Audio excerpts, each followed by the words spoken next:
The LegalFuel Speaker Series, Better Lawyer, Better You. LegalFuel is the practice resource center of the Florida Bar and a benefit to Florida Bar members. This ongoing speaker series will feature seasoned leaders from Florida's legal community who represent a wide spectrum of legal expertise and practice. With a focus on the fundamentals of today's legal practice, topics include finance, technology, human resources, marketing, client development, and day-to-day operations of your law firm. The LegalFuel Speaker Series is brought to you by Florida Lawyers Mutual Insurance Company. Florida Lawyers Mutual, defending the reputations of Florida attorneys since 1989. Go to flmic.com to learn more about the company created by lawyers for lawyers. We are now proud to present you the following.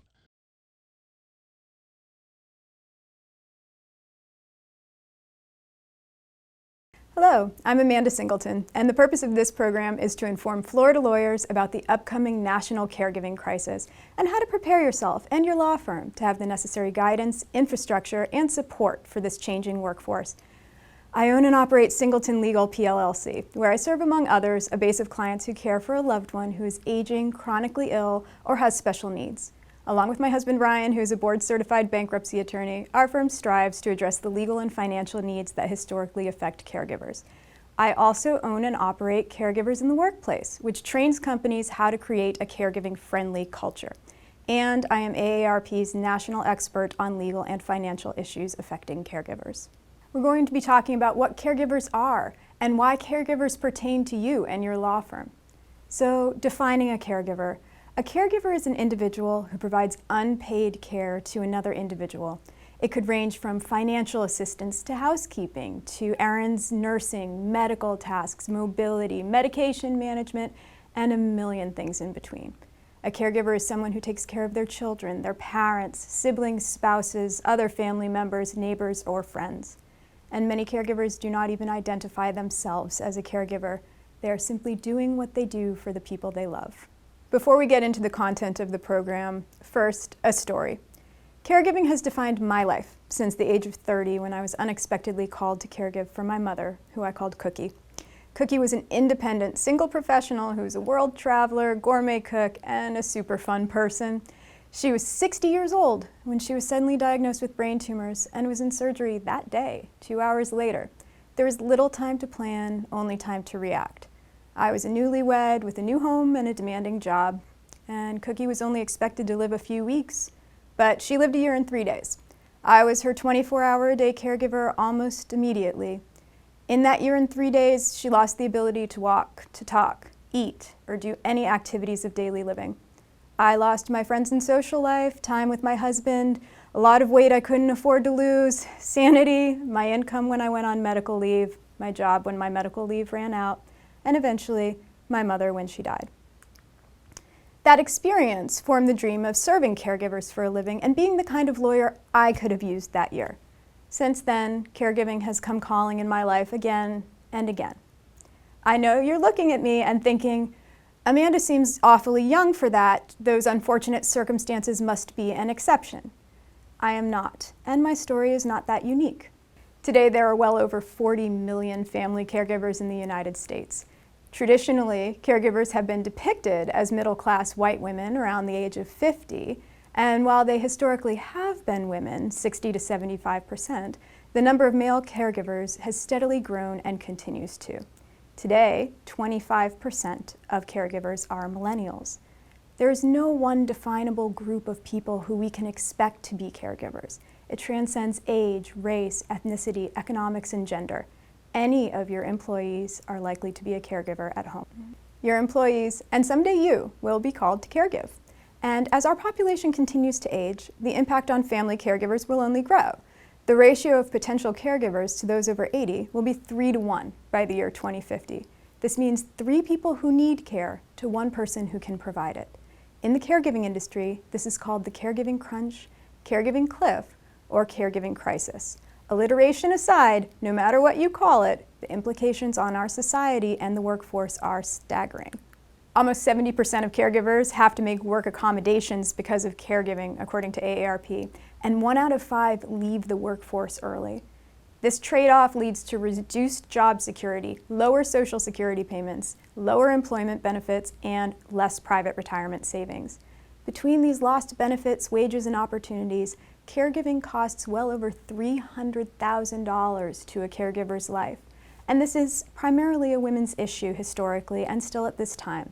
It affects women's ability to support themselves and their families, advance in their careers, or retire with comfort.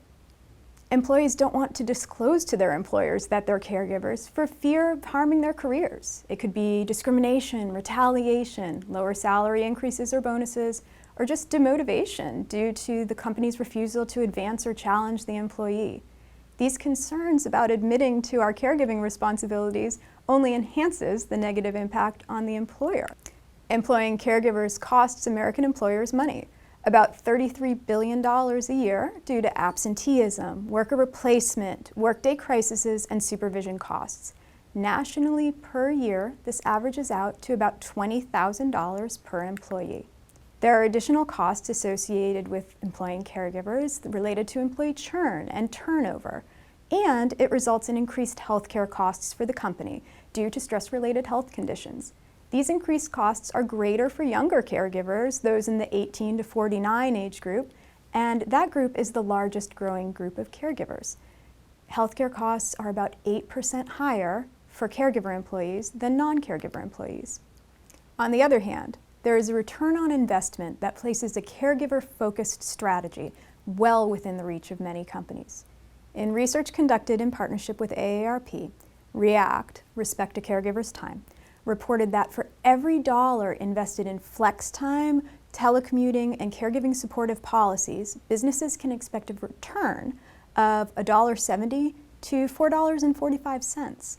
These numbers legitimize caregiving as an issue of business strategy and should encourage you to create a culture of care within your practice. Before we get into the phenomenal ways we as the legal industry are going to create a caregiving supportive culture, the legal stuff. What are we required to do for our caregiving employees? Woefully little. Today, the United States is the only advanced nation in the world that doesn't offer its workers even the basics required to tackle major life events of the predictable and unpredictable varieties. We offer employees no federally mandated paternity and maternity leave, no laws that set the maximum length for a work week, no laws that guarantee paid sick leave, and no laws mandating annual leave. The care crisis in America clearly could benefit from some policy interventions, and there are only scant protections in place at this time. Of the legal protections that we have for caregivers today, for federal protections, primarily it is the FMLA, the Family and Medical Leave Act, and the ADA, the Americans with Disabilities Act. With regard to state protections for caregivers, Florida essentially has non-existent ones, but many states have or are enacting caregiver-friendly legislation. This includes paid leave laws, which could dramatically change the course for so many caregiver employees who are plunged into debt and financial crisis, as well as economically benefit employers in the long run. FMLA is essentially an unpaid family leave policy. It allows qualified employees to take up to 12 weeks of leave, again, unpaid. They can take it all at once or intermittently, and only 12 weeks within a 12-month period. It does apply to caregivers of a spouse, child, or parent with a serious health condition. Employers to qualify as an FMLA company must have 50 employees within a 75-mile radius in order for those employees to qualify. Employees must have worked a certain amount of hours, 1,250, in the preceding 12 months, and they must have been with the employer for at least 12 months over the last 7 years. Health professionals need to provide a medical certification stating that the caregiver's services are needed. According to a 2013 Department of Labor report, only about 16% of eligible employees reported using FMLA. 57% use it for their own illness, 22% for reasons relating to a new child, and 20% to care for an ill parent, spouse, or child. So your solo, small, or mid-sized law firm may not technically be an FMLA company.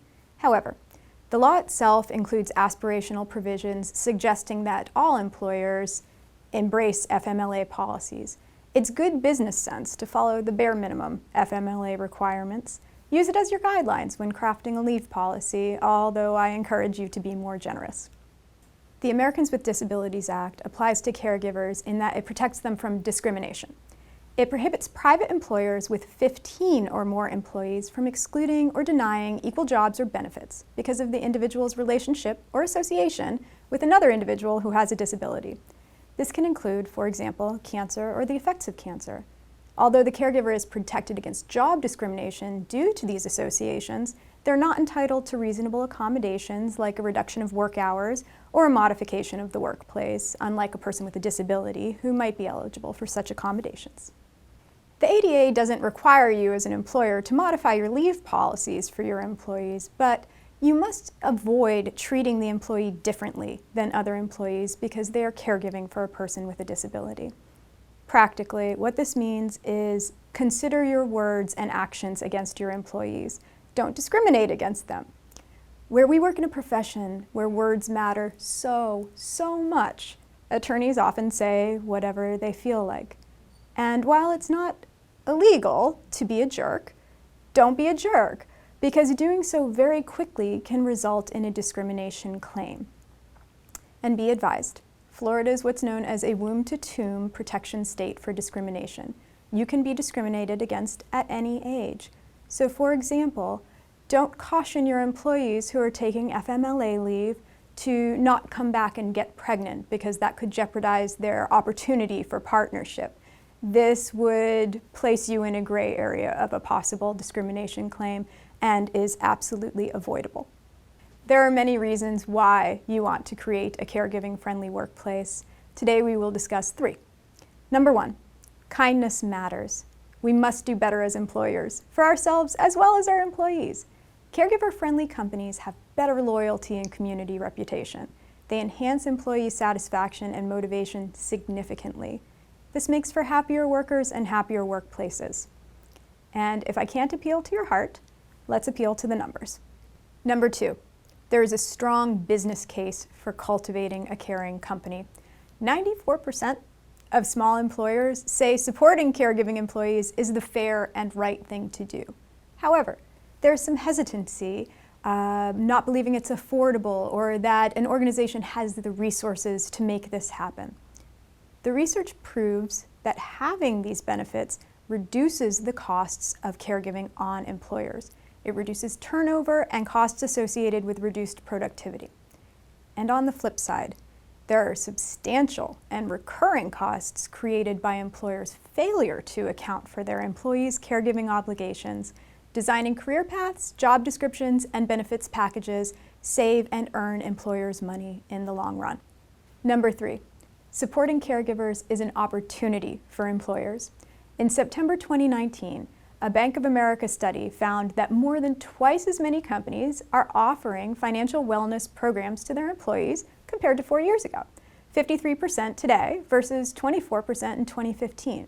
However, it also found that caregiving supportive benefits are still lacking.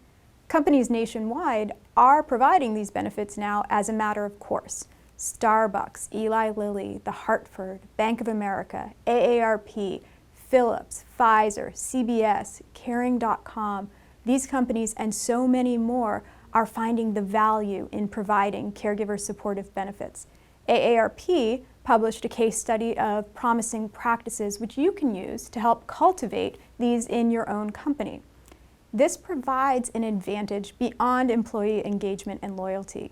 It's a source of competitive advantage. Caregiving-friendly companies are now seen as having a greater ability to recruit and retain talent. Where we have a shrinking employment pool and the caregiving crisis upcoming, this will be imperative for the future growth of your law firm. And now we'll discuss ways in which your company can create a culture that is friendly for caregivers. 1, from the top down. 2, with delineated expectations and policies. 3, by offering benefits employees want. And 4, by creating a strong culture. The first thing to do is assess. Is your workplace culture caregiving friendly? There are checklists that you can find through AARP that ask the following types of questions. Do we use the term family caregiver in our HR benefits information and communications? Do we consider family caregiving in the same way that we think about maternal and paternal employee responsibilities? Do we take into account the emotional, financial, and spiritual needs of our employees? Are managers sensitive to the presence of caregivers in their business units? Do those managers understand the pressures and risks that caregiving entails? Are those managers able to support employee caregivers with flexible work arrangements? Does the company work to dispel the notion that caregivers are less committed to their jobs?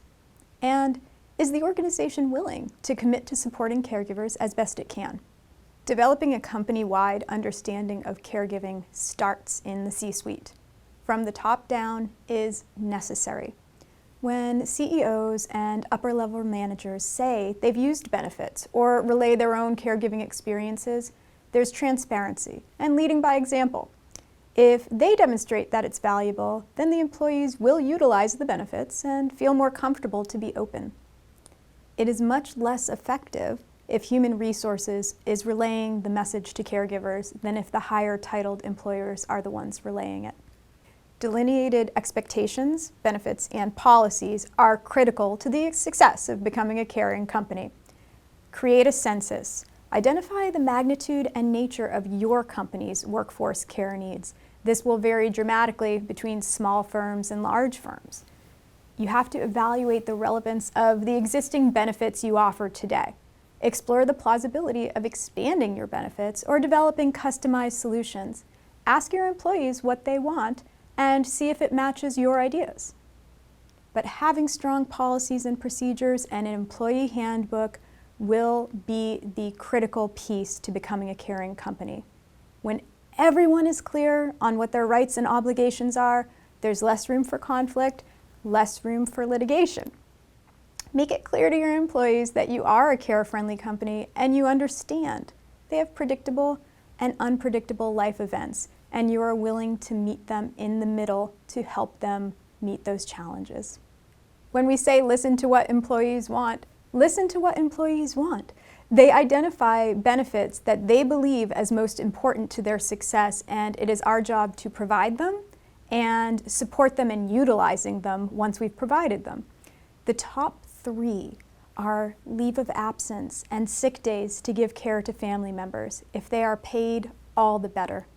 Flexible scheduling to accommodate caregiving needs, and the ability to telecommute and work from home as needed.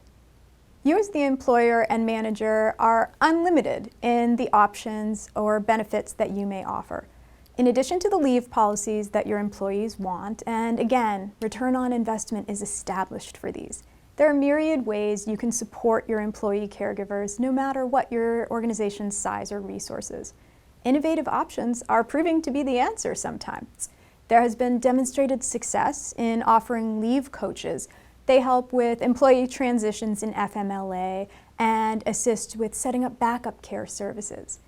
Backup and respite care, including child care and senior care services, help your employees be more present in the workplace.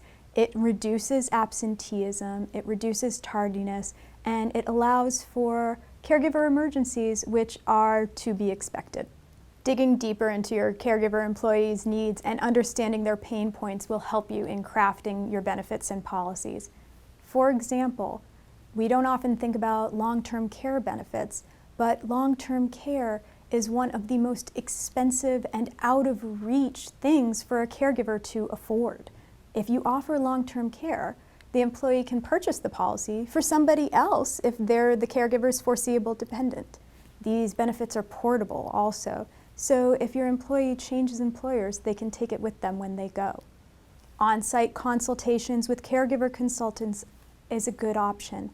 Budgeting assistance. Caregivers, on average, spend $7,000 a year out of pocket as soon as they become a caregiver, and that's if their caree is local. If they are out of town, it can be $10,000 and frequently is more per year. Most people do not have $500 in an emergency fund to carry them through a 2-week emergency, let alone an additional $7,000 to $10,000 in their budget. Information, resources, and referral support. Don't let your caregivers reinvent the wheel. Help them find what is out there in your community for the particular condition, illness, aging issue that they're dealing with at home. Legal and financial advice. Assuring that your caregivers have their legal needs covered will help them today and in the future. Providing consultations with caregiving consultants, again, employees love this option, and they love the opportunity to talk to other caregivers. Caregiver support groups and networks are so helpful for mental well-being and wellness for your caregiver employees. As you endeavor to create a caring company, avoid misalignment in your perspective as the employer, and also avoid misalignment in what the employees' perspectives are. There are drastic reported differences in what each side perceives to be needed and what they actually do need. The Harvard report identifies areas where employers and employees are not in sync. For instance, employees say they want flex time. This benefit was offered by 65% of employers surveyed, but only used by 39% of employees. And in addition, 70% of employees described referral services for caregivers as very important to their company loyalty, yet less than 40% of employers felt those services were effective in retaining their employees. You have to do the research and determine what works in your culture. Research, roll it out, and refine as needed. Assess whether your organization has a strong culture. A strong culture leads to utilization of benefits. Your employees need to understand what is available to them and also how to use it. Employees frequently don't even know what is in their benefits package. They don't use employee assistance programs, for example, and they have no clue what FMLA is. So it's our job as employers to keep it at the top of mind. Employers need to be relentless. Stay informed on your legal obligations, human resources options, and otherwise. From the time of employee orientation through annual reviews and in between, let your employees know what services are available to them, how to use them, and remind them continuously. By doing this, you have to train everyone in every level of your company. Train the managers and train HR to be sensitive and point them to the information they need to effectively assist the caregiver employees. Transparency within the organization is crucial. You must dispel any workplace myths about your caregiver employees, that they work less, that they are distracted, for example, or that they are taking advantage of the company. The research shows this is not the case. You must create safe places for your managers and your employees to be open about how caregiving is impacting the caregiver at home and at work, without fear for retaliation. Again, a weak culture leads to low utilization of benefits, so ensure that there's transparency. Again, you're sending the right signals to your employees that you support them and you want them to use the benefits offered and you want them to work when they're at work and be comfortable in the fact that their jobs are secure. Invest this in your company, do the research, see what works, and change it if it isn't working. It must be expressed that there's no one-size-fits-all approach to creating a caregiving-friendly workplace. What works in one sector may not work in the legal sector. And companies are going to vary in terms of the type of support that they can offer, given their size and resources and how the company operates the area of practice. But every employer in the legal industry can make a commitment to changing the workplace culture and being more responsive to our employees' needs. Similarly, there's no one-size-fits-all approach to any caregiver situation that impacts your workplace. Circumstances vary dramatically. So as you're managing your staff and employees, consider what works for one situation will not work for another, and consider this as you are drafting your employee handbook. Rigidity will be the enemy here, so having a little bit of wiggle room in your policies that certain things are at management and owner discretion will provide that security for you. And remember, above all, manager training and sensitivity matters in every situation. In protecting your company, policies and procedures are the way to go. It's recently been said to me that employees care about three things: when they're being paid, how much they're being paid, and if their benefits will be affected. And you can address all three of these in your policies and procedures. For example, a caregiver employee turns in a delayed timesheet. It must be understood that they may result in a delayed paycheck, and that's the way it is. But create these before you need them. Don't make them up on the fly for a specific employee that you're not prepared to implement across the board for all employees and staff. Have clear options so your employees know when and how they can use unpaid and paid time off, when and how they can use flex time, shared time pools, telecommuting, and again, leave it at your discretion as the owners and managers of the company. Another step in protecting your company is to document everything. And imagine as if it's going to be read at a deposition someday. Request written renewals of requests for leave or accommodation from your employees. Have them document their cases well. For caregivers, continued medical certifications expressing the need for accommodations. FMLA updates every 30 days is reasonable and a good choice in caregiving circumstances, which are always changing. And if an employee is in violation of a policy, taking advantage of a policy beyond what is accepted, notify them of such.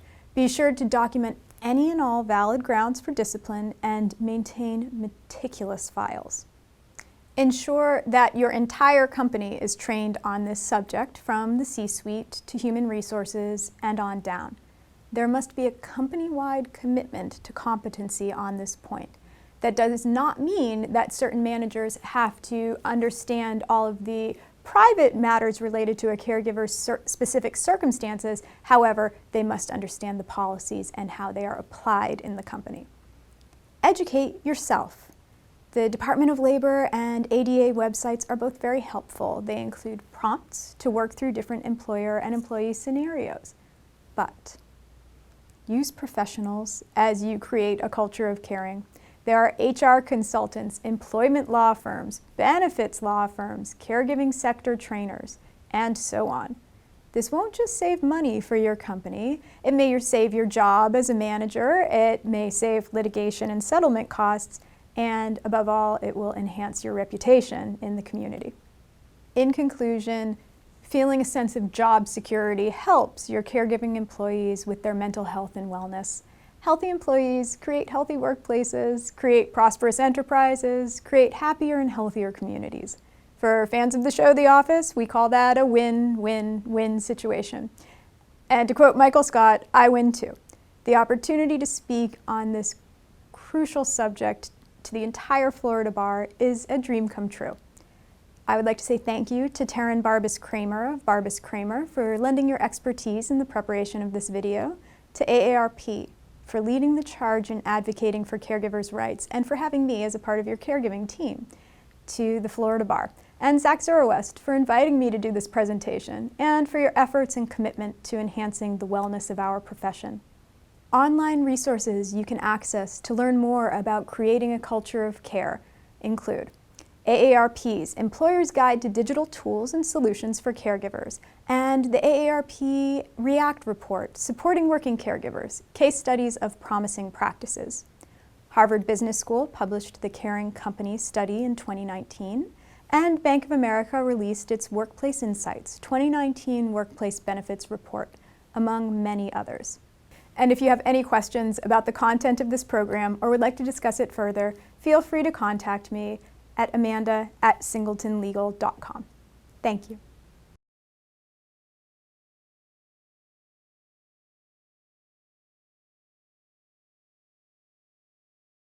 LegalFuel connects Florida bar members with strategic tools designed to help you fuel your law practice with increased efficiencies and profitability. Whether you want to launch a new firm, better market your services, or strengthen your internal operations, LegalFuel provides attorneys with the resources you need to run your business smarter and more efficiently.